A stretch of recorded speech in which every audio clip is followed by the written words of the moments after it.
What's up? Good day ulit mga tol. Documentary number 194 na tayo. Let's G.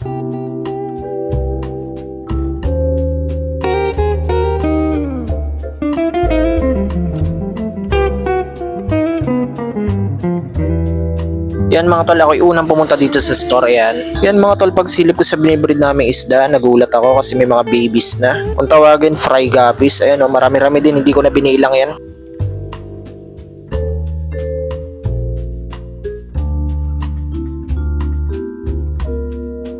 Ito ang unang dumating na tropa natin dito sa store mga tol.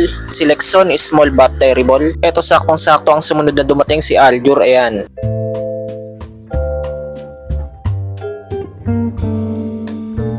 Kay Aljur ko na pala pinacheck tong mga alaga namin at nagpaturo na din ako kung paano ang mga gagawin ko dyan. Yan, sumaglit lang pala siya, may gagawin pa daw siya.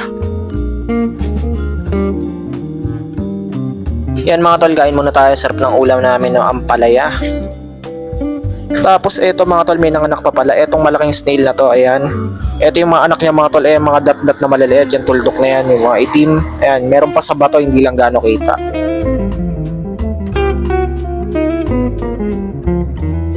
Tapos eto kakarating lang ni Gab. Ayan, ipapacheck ko kaagad sa kanya yung isda naming nanganak. Ayan, napatalon sa sobrang saya si Gab. Ayun o.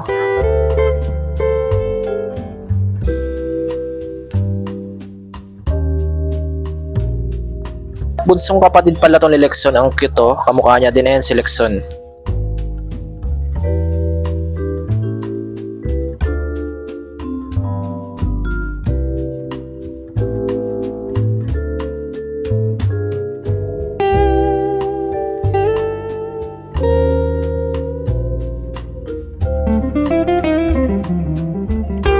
After na mga yun, eto, pumunta lang kami saglit ni Lexon dito sa grocery. Sinamahan niya ako. Ayan, may bibili lang kami saglit.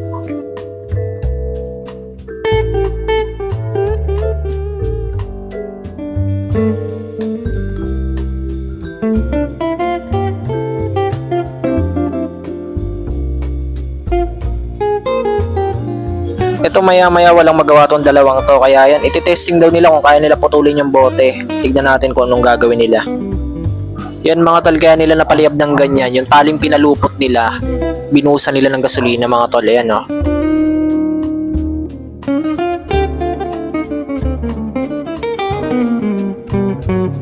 So ayan mga tol, negative, hindi nila naputol kasi kulang pa sa init.